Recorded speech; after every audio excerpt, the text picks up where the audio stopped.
parti pour grandir dans sa relation avec Dieu tout au long de ce deuxième trimestre de l'an 2026.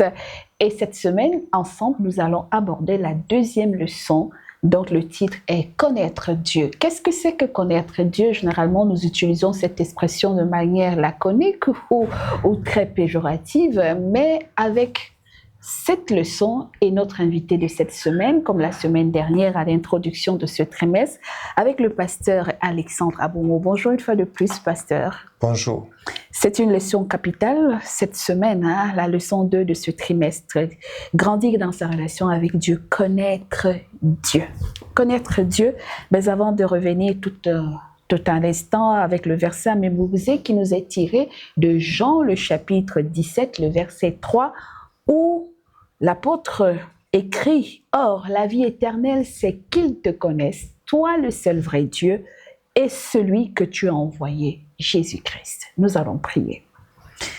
Jéhovah, notre Dieu et notre Père, au moment où nous entrons à l'étude de ta parole, encore à travers ce guide moniteur trimestriel, nous voulons que tu nous instruises par la sève de ton Esprit Saint, afin que cet Esprit Saint nous convainc de vérité, de justice, de péché et de jugement, pour que nous apprenions à connaître qui tu es pour nous, qui est Jésus-Christ véritablement pour nous, et aide-nous à grandir dans notre relation avec toi pour obtenir la vie éternelle en Jésus-Christ. Nous te prions.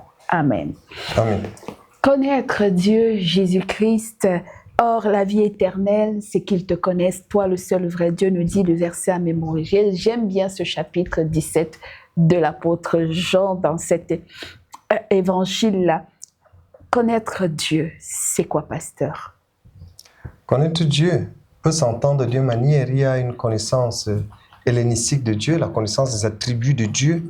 C'est très important de savoir qu'il est miséricordieux, qu'il est compatissant, qu'il est lent à la colère. Que dit la Bible sur Dieu? Mais il y a aussi cette connaissance sémitique, c'est-à-dire qui s'acquiert dans l'intimité. Une relation personnelle que tu entretiens avec Dieu. Et c'est tellement important parce que Jésus dit dans Jean 17,3, qui est le verset à mémoriser, que la vie éternelle, c'est connaître Dieu. Tu connais Dieu, tu as la vie éternelle. Tu n'as pas la connaissance de Dieu, tu n'as pas la vie éternelle. Mais que signifie réellement connaître Dieu? C'est de ça que nous allons parler dans cette édition. Eh oui, merci pasteur. La quête de l'être suprême est une constance chez l'humain en général. Peut-on réellement connaître ou prétendre connaître Dieu ou affirmer avoir une parfaite connaissance de sa personne et de son caractère? Et quand on dit connaître, à quoi cette connaissance nous fait-elle grandir ou dans notre croissance spirituelle? C'est l'ensemble des leçons fondamentales que nous allons apprendre à travers les sous-thèmes qui ont été développés. Et justement, l'un des premiers sous-thèmes parle de l'image plus claire de Dieu. En lisant le livre de Genèse, le chapitre 3, du verset 1 au verset 15, il nous est révélé quelque chose de fondamental. Donc, le premier livre de la Bible, Genèse, le chapitre 3, il y a à ce niveau-là un dialogue entre Ève et Satan dans le jardin d'Éden, où Satan se présente à Ève et lui pose un certain nombre de questions sur le manger et le boire, parlant de l'arbre de la connaissance du bien et du mal qui leur avait été interdit. Et puis Satan va introduire son questionnement à travers des questions de doute qu'il émet, non seulement sur ce que Dieu a dit et de ce qu'il n'a pas dit. Dieu a-t-il réellement dit? Vous ne mangerez pas de tous les arbres et tout ici. Et puis, plus loin, il va pousser la femme dans un autre deuxième doute. Dieu sait que le jour que vous en mangerez, vos yeux s'ouvriront. Et la femme, donc, on se retrouve là dans un dilemme effectif de celui du doute sur la personne de Dieu, du doute sur les déclarations de Dieu, sur la parole de Dieu, du doute même sur son caractère. Et aujourd'hui, on se dit, dans toutes les cultures, tout le monde est d'accord qu'on parle de Dieu. Parce qu'il y a, sous réserve, pasteur, toutes les cultures et les traditions du monde connaissent la notion de Dieu. Ils parlent tous de Dieu. Mais c'est sur comment aborder la question, comment définir même la question de Dieu qui devient une interprétation difforme, différentes les unes les autres selon les traditions et les cultures. Et donc, dans cette quête pour nous aujourd'hui, parce que pour connaître, il faut d'abord savoir qu'il existe. Qu'est-ce qu'on doit retenir? Qu'on soit athée, panthéiste, théiste et tout, il y a quand même ce débat qui revient. Est-ce que Dieu existe? Est-ce que c'est une personne? Est-ce que c'est une réalité? Est-ce qu'il parle? Est-ce que... Le plan du diable, comme tu viens de dire, ma sœur, ou comme tu l'as laissé entrevoir à travers le texte de Genèse au chapitre 3, son plan est de dénaturer Dieu. Son plan est que les gens ne doivent pas avoir la connaissance de Dieu. Parce que cette connaissance sauve. Le diable a quitté le ciel avec un tiers des anges. Et les humains peuvent aller combler ces places. Il ne veut pas que les humains aillent là-bas. Il sait que le feu éternel a été préparé pour lui et pour ses anges. Il ne veut pas que les gens aient la connaissance de Dieu. Il est impossible de connaître véritablement Dieu, de pouvoir le décrire par des mots. On ne peut comprendre et connaître Dieu qu'à travers sa parole révélée, c'est-à-dire la Bible. Et c'est cette parole qui est sortie de la bouche de Dieu que le diable essaie de détruire. Il la détruit, comme on le voit dans Genèse chapitre 3, à travers le mensonge. Il dit, vous ne mourrez point. Il détruit la parole de Dieu à travers sa falsification. Dieu a-t-il réellement dit, vous ne mangerez pas de tous les arbres? Dieu n'a pas parlé de tous les arbres. Dieu avait interdit un seul arbre. Voilà. Et il crée le doute, il falsifie, il dit le mensonge sur la parole de Dieu. Voilà les moyens par lesquels le diable est en train de dénaturer Dieu afin que les gens ne puissent pas avoir une connaissance de lui. Mais si quelqu'un veut avoir la connaissance de Dieu aujourd'hui, il doit méditer la parole de Dieu. C'est là qu'on obtient, et n'oublions pas, c'est de cette connaissance de Dieu, c'est par cette connaissance de Dieu que nous pouvons avoir la vie éternelle. Oui, pasteur, mais je voudrais essayer d'aller un peu plus loin. Parce que quand vous dites que c'est par la parole révélée qu'on ne peut connaître que Dieu, supposons maintenant, parce qu'il y a quand même cette réalité qui est inhérente et transcendante à tous les peuples de la terre, à toutes les nations. Comme je le disais tantôt, qu'on soit théiste, panthéiste ou athée, c'est que tout le monde a la conscience de l'existence d'un être suprême qui transcende notre monde, notre cosmos.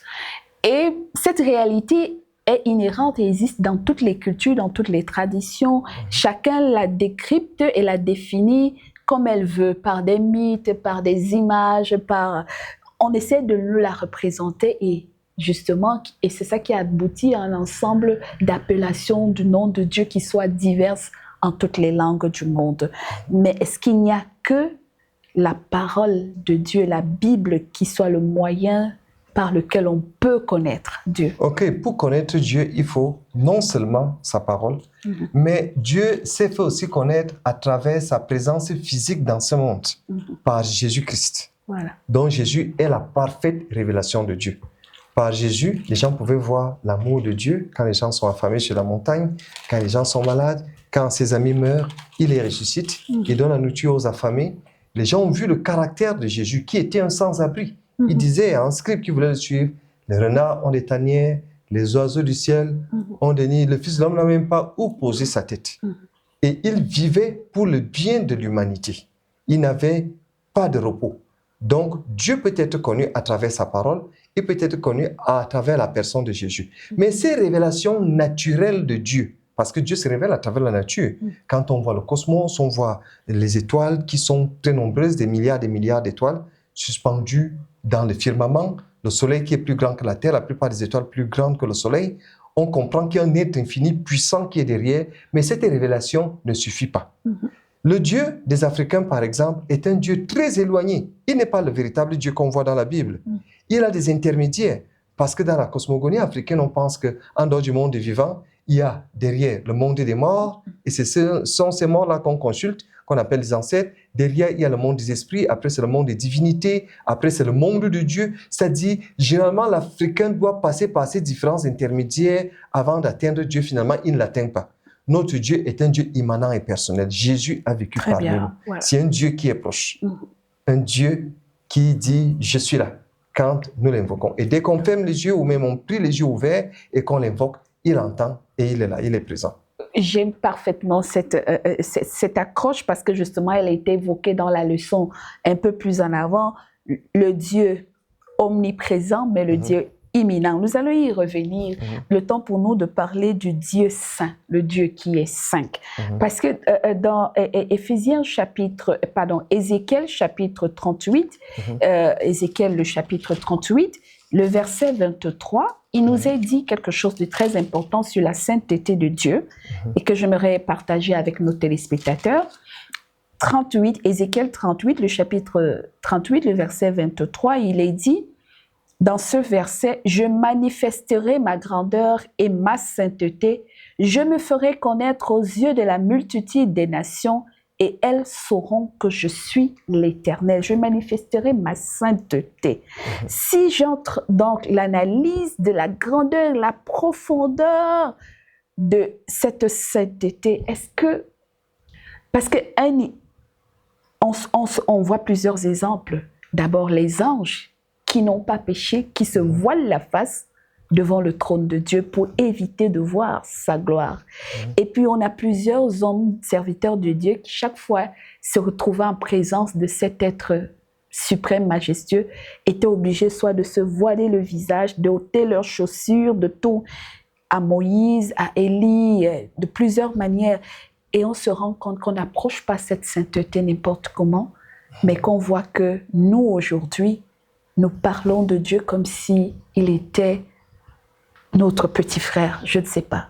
À travers nos attitudes dans nos églises, dans nos prières, dans nos louanges, dans nos adorations, on s'adresse à un Dieu si saint, si puissant, dont les anges qui n'ont pas péché ont peur et redoutent la présence. Mais nous, les humains, on a l'impression qu'on a affaire à un objet qu'on peut manipuler à nos yeux et commander.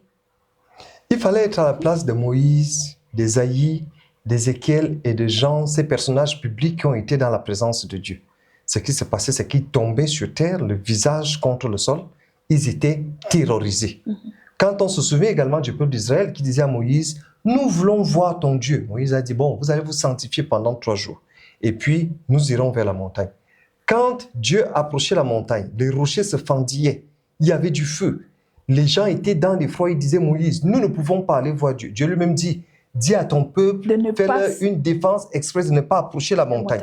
Sinon, ils mourront. » C'est de ce Dieu qu'il est question. Ceux qui veulent aller au ciel doivent vivre auprès de ce Dieu qui est un feu dévorant. Dieu est tellement saint, il est tellement pur. Il n'y a aucune trace de péché en lui que dans ta nature pécheresse, tu ne peux supporter la gloire de Dieu. Et sa présence. Si on prend même un pécheur qui ne veut pas se repentir de ses péchés, on l'amène au ciel, la gloire de Dieu serait pour lui comme un feu dévorant et il désirerait, il mourrait même. Voilà pourquoi nous avons besoin de nous approcher, de rechercher cette sainteté qu'avaient Adam et Ève avant le péché, cette sainteté des anges qui n'ont pas péché, cette sainteté de l'Éternel des armées. Recherchons la sanctification sans laquelle personne ne verra le Seigneur. Est-ce que quand on regarde quand même et qu'on sent cette gloire, cette puissance de la présence du feu dévorant de Dieu dans sa gloire, est-ce que ce n'est pas une aberration qu'un humain se fasse appeler sa sainteté? Oh bon, disons que nous les humains, nous sommes très courageux, que Dieu est saint, il est tout saint, on sait que tous ont péché et sont privés de la gloire de Dieu. Donc quand on s'arroge le titre de sainteté, je refuse de me prononcer parce que j'ai peur, je frémis même. Il n'y a que Dieu qui est saint, très saint, sacro-saint, hiératique. Il n'y a personne qui soit comme Dieu. Il faut retourner un peu dans l'ancien Israël. Il y avait un tabernacle, un Dieu saint, qu'on appelle en hébreu Kodesh, et un Dieu très saint, Kodesh Kodeshim. Dieu lui-même est Kadosh. Vous voyez, ces termes ce sont les mots de la même famille. Si quelqu'un essayait d'entrer dans le lieu très saint, il mourrait. Ouais. Même le souverain sacrificateur qui entrait dans le lieu très saint du tabernacle que Dieu avait demandé à Moïse et Aaron de construire, il devait se sanctifier, devait sonder son cœur, sa vie et tout ça, il devait se sanctifier. S'il entrait là-bas n'étant pas saint, il mourrait. Donc c'est de ce Dieu qu'il est question. Nous ne sommes pas saints comme Dieu. Nous devons faire attention dans ce que nous disons. D'abord, La Bible accuse quelqu'un dans le livre d'Apocalypse d'avoir des paroles de blasphème et autres. Là, quand on prend les titres qui appartiennent à Dieu, ce n'est pas bon. D'accord. Dieu est saint. Dieu est saint, il faut que ceux qui l'approchent avec crainte. Et c'est aussi l'occasion pour nous, pasteurs, de se dire quand même que quand on est en présence de Dieu, les agitations ne sont pas bonnes pour la gloire de Dieu. C'est-à-dire, on se voit dans les vacarmes où tout le monde crie, tout le monde dit, et on dit que c'est le Saint-Esprit. Est-ce que le Saint-Esprit peut contredire alors que l'ange qui dit Saint, Saint se voile et se prosterne? On doit louer Dieu dans la beauté de sa sainteté. C'est vrai, il y a beaucoup de spectacles dans les télévisions. On parle en anglais des téléévangélistes. Voilà. De manière spectaculaire, on voit beaucoup d'agitation et autres. Mais Dieu doit être loué dans la beauté de sa sainteté. On peut imaginer l'adoration au ciel. On peut imaginer le calme, le sérieux. Et on le voit dans les églises. Lorsque les gens décident d'être véritablement sérieux, Dieu doit être loué dans le calme. Il est un Dieu d'ordre. Il n'est pas un Dieu de désordre. Il ne faudrait pas qu'il y ait le désordre dans l'assemblée des saints. Dieu est saint et nous devons respecter cette sainteté. Et heureusement qu'il est amour aussi, parce que si ce n'était pas qu'il nous aimait d'un amour inconditionnel, nous mourrions dans nos services religieux à cause de tout ce vacarme que nous introduisions dans nos offices cultuels. Et alors, l'amour de Dieu, on nous dit dans 1 Jean chapitre 4, du verset 7 et 19, on nous dit que Dieu est, bref, pour parler brièvement, Dieu est amour. On ne dit pas que Dieu aime, il est amoureux. On ne dit pas que Dieu est amoureux, mais on nous dit qu'il est même l'amour. Il est amour. Qu'est-ce qu'on doit y comprendre? Dans 1 Jean chapitre 4, verset 8, on dit que Dieu est amour. C'est la définition même de Dieu et c'est son caractère qui est révélé à travers l'amour. Si on regarde dans la Bible, on voit les noms de l'Éternel dans un certain nombre de textes bibliques. Genèse chapitre 15, verset 2, Juge 6, 15. On l'appelle Adonai, c'est-à-dire le Seigneur éternel qui règne à jamais. Et ceci fait référence à son alliance. Notre Dieu d'amour est celui qui veut garder l'alliance avec l'homme. Ouais. Dès que l'homme pêche dans le jardin d'Éden, il est le tout premier à courir après lui pour le rechercher, pour couvrir sa nudité, pour tuer un animal, cet animal qui symbolise Jésus, qui va couvrir nos péchés plus tard, afin que sa nudité soit couverte. Notre Dieu est amour. On l'appelle également Yahvé Yireh, c'est-à-dire l'éternel pourvoira. Lorsque nous sommes dans le besoin, nous pouvons l'invoquer. Il y a tellement de noms de Dieu. Tout ce qui a trait à Dieu révèle son amour. Son omnipotence est une omnipotence de sainteté et d'amour. Son omniprésence, c'est pour être avec nous partout. Ouais. Dieu voit son enfant qui est dans le noir. Quand tu cries, ne pense pas que Dieu ne te voit pas. Notre Dieu est présent et il est amour et il est à notre côté. Voilà, à nos côtés. Il est toujours à nos côtés. C'est voilà pourquoi il dit qu'il est l'époux. Nous sommes l'épouse. Et il dit, Marie, aimez vos femmes. Comme Christ a aimé l'Église. Dieu nous a tellement aimés qu'il s'est sacrifié pour nous à Golgotha en la personne de Jésus-Christ. Et cet amour est parti du fait d'abord que le Dieu de l'univers, après avoir créé le cosmos et toutes les galaxies et les planètes qui y résident, décide quand même un jour de dire, je vais créer un bonhomme qui soit à ma ressemblance et à mon image. Est-ce que cette action de la création de Dieu et de la vie sur la planète Terre n'est pas aussi un signe de cet amour? Justement, quand Dieu nous crée à son image, quand il nous crée à sa ressemblance, il dit en hébreu, Naché Adam, faisons l'homme. Betsalmez-nous selon notre image, Kidmoutez-nous selon notre ressemblance. C'est parce qu'il est amour, il veut s'identifier, il faut que nous puissions lui ressembler. Et lorsqu'il crée, les autres êtres, toute la nature avait été créée par la parole. Mais avec Dieu, il va utiliser ses mains. Nous avons l'empreinte de Dieu sur nous parce qu'il a utilisé ses propres mains pour nous faire. Genèse 2, et après, justement, Genèse chapitre 2, verset 7. Faisons l'homme à notre image, selon notre ressemblance. Et le voilà qui prend dans la poussière de la terre. Il moule l'homme avec ses propres mains, à son image, à sa ressemblance, et il insuffle, comme un baiser, son souffle dans les narines de l'homme. Donc, Dieu est tellement amour. Et voilà pourquoi il est prêt à venir mourir à notre place sur la croix du calvaire. Souffrir les moqueries, les injures, le fouet, le côté qui est percé, le crâne qui est déchiré par la couronne d'épines, le sang qui coule à Golgotha. Parce que l'homme a péché, L'homme s'est déconnecté de lui. Il veut que l'homme revienne à lui. Il veut vivre avec nous éternellement dans ce beau paradis qu'il est en train de préparer ou qui est même déjà préparé parce qu'il dit « et la chose arrive ». Et justement, on y voit là maintenant justement cette complexité de l'amour divin qui est transcendant et qui est en même temps imminent. Parce que l'apôtre Paul le dira, hein, c'est grâce à lui que nous avons le mouvement, la vie d'abord. La vie, le mouvement et l'être. Donc ça veut dire, contrairement à cette théorie qui veut faire croire que Dieu a créé le monde et après il a tourné le dos et il a laissé les êtres se débrouiller, ou bien même que Dieu n'existe pas. Mais on voit à travers ce rapport, cette quête permanente d'une alliance avec ces créatures, que Dieu n'est pas loin de nous. Il Dieu nous n'est pas loin. cherche. Il est transcendant, il est élevé, il est au ciel. Mais si le ciel est son trône, la terre est son marchepied. Dieu est là. Un être immanent. Il a vécu avec les disciples, il a souffert le froid avec eux. Emmanuel, Dieu est avec nous d'ailleurs. On l'appelle Emmanuel, c'est-à-dire on l'appellera Emmanuel, c'est-à-dire Dieu avec nous. C'est-à-dire il a toujours voulu être avec nous. Depuis la création, après la chute, et quand il restaure l'homme, il est venu à la personne de Jésus, il veut toujours être avec nous. Et il est à nos côtés.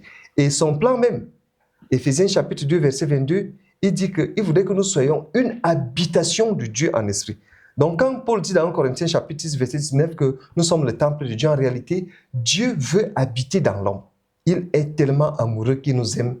Cher auditeur, même si tu t'es éloigné de Dieu n'importe comment, reviens à lui, répands-toi, abandonne ton péché, demande la force. Jésus peut déployer son Saint-Esprit et Dieu va t'accepter et tu seras toujours son enfant. Et c'est cet Emmanuel, pasteur, hein, qui est, comme vous le disiez tantôt au début de cette émission, c'est dit que c'est la révélation parfaite du caractère et de l'amour de Dieu en nous. Comment donc faire de Jésus-Christ l'image parfaite de Dieu vivant en nous? Nous devons refléter l'image de Jésus. Comme je disais tantôt, tel père, tel fils. Dieu est notre père. Jésus est notre grand frère. On dit qu'il est le premier né d'entre les frères. Ça veut dire que nous devons nous identifier à Jésus. Nous devons ressembler à Jésus en toutes choses. Par nos pensées, par nos paroles, par nos actes, à travers nos fréquentations. Si nous étions toujours avec des mécréants dans des pratiques obscènes, dans des mauvaises choses, nous changeons d'amitié. On marche désormais avec des gens qui aiment Jésus parce que les mauvaises influences corrompent les bonnes mœurs. On s'assure qu'on est toujours avec des gens qui aiment Jésus, avec qui on va entretenir des causeries spirituelles. On est dans la méditation de la parole de Dieu, la prière, dans les ambiances spirituelles. Voilà ce que Dieu veut. Nous sommes ses enfants, nous devons lui ressembler. Alors, pour finir, connaître Dieu, qu'allons-nous retenir avec nos téléspectateurs sur Alliance Éternelle, cette télévision? J'aimerais dire, comme je disais tantôt dès le début, que la connaissance de Dieu dans la pensée sémitique, dans la pensée hébraïque, va au-delà de la connaissance intellectuelle de ses attributs. Il s'agit d'avoir une expérience personnelle avec Dieu, qui se développe dans l'intimité. Le terme hébreu, c'est yada, connaître. C'est ce terme qui est utilisé dans Genèse chapitre 4, verset 1, où on dit Adam connut Ève, sa femme, et enfanta un fils. C'était une intimité. Nous devons entretenir une relation intime avec Dieu. Tout le matin, vous avez votre communion avec Dieu, vous méditez, vous priez, vous pouvez chanter, vous déversez votre âme à Dieu, vous réclamez la force de vivre selon sa volonté. Jour après jour, vous vous évaluez chaque soir, vous allez remarquer un changement. Chaque jour, vous confessez des péchés. Mais il arrivera un moment où vous allez vous mettre à genoux, vous allez essayer de confesser quelque chose et vous allez vous rendre compte. Tu vas te rendre compte, cher auditeur, que la journée s'est bien passée, tu n'as rien à confesser. Là, ta vie spirituelle a commencé à être meilleure et tu commences à être véritablement enfant de Dieu, selon son cœur. Amen. Connaître Dieu, Jean 17, verset 3, « Or, la vie éternelle, c'est qu'ils te connaissent, toi, le seul vrai Dieu, et celui que tu as envoyé. » Depuis le commencement de la création, Dieu désire être en relation étroite avec toi, avec moi, avec nous. Bien que notre compréhension de son caractère soit la cible des attaques de Satan, Dieu se révèle à nous le plus clairement par sa parole et par la vie de Jésus-Christ. En définitive, il est essentiel d'avoir une vision claire et belle de Dieu si nous voulons approfondir notre relation avec Jésus, avec Dieu. Connaître Dieu, connaître Jésus, c'est cette relation constante et permanente qui nous permet, par le lien du Saint-Esprit et par la lecture de la parole de Dieu, de grandir chaque jour dans la connaissance. Ce n'est pas une connaissance qui s'acquiert de manière automatique. Et même une servante du Seigneur, Madame Wad, dit que ce sera un sujet éternel, même lorsque nous serons dans le ciel. Alors, ce que je voudrais avec nos téléspectateurs se dire que nous allons continuer ce trimestre avec beaucoup de leçons pratiques essentielles pour notre croissance avec Dieu. Et pour que nous restions connectés à cette chaîne d'élévation spirituelle, nous allons demander au pasteur Alexandre Boumo de nous bénir avec la prière pour que la grâce de Dieu nous aide à connaître qui est véritablement Jésus-Christ, qui est Dieu pour nous. Père éternel, nous venons à ton nom Jésus-Christ réclamer ta puissance, réclamer le Saint-Esprit afin qu'il nous aide à connaître Dieu. Fais de nous des hommes, des femmes, des enfants qui sont constamment en train de méditer ta parole. Car tu dis, sanctifie-les par ta parole. Ta parole est la vérité. Père éternel, tu voudrais que nous puissions connaître le véritable, connaître Jésus-Christ. Tu voudrais que nous soyons sanctifiés au moyen de la parole de Dieu, par laquelle nous pouvons connaître Dieu.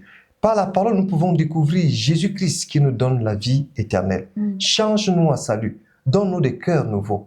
Oh, de nos corps, des cœurs de pierre, donne des cœurs de chair. Mets le Saint-Esprit en nous. Fais en sorte que nous puissions te suivre. Donne à chaque téléspectateur qui suit cette émission de connaître personnellement Jésus-Christ. C'est en son nom que nous avons prié. Amen. Amen. Continuez donc à aimer Jésus et à aimer Dieu et vous verrez la croissance qui se développera dans votre vie quotidienne. Et cette croissance peut être multiforme et pour nous aussi devenir un vecteur de bénédiction pour les autres en aimant notre programme, mais surtout en le partageant avec vos connaissances, en vous abonnant et en encourageant d'autres personnes à s'abonner sur notre chaîne Alliance Éternelle, cette télévision. Merci à toute notre équipe technique. Je parle de Giovanni, de Goldie, de Aline, de Gervais, de Romary. Merci à vous pour votre soutien. Que le Seigneur vous bénisse, fidèles auditeurs. Et nous voulons aussi dire un coucou à nos soutiens qui nous regardent de l'autre côté. Vous êtes nombreux à soutenir cette chaîne et à soutenir ce programme et ce projet d'évangélisation. Que l'Éternel vous bénisse et qu'il bénisse l'ouvrage de vos mains et vos familles respectives. Amen. Au revoir, shalom et à la semaine prochaine, s'il plaît à Dieu.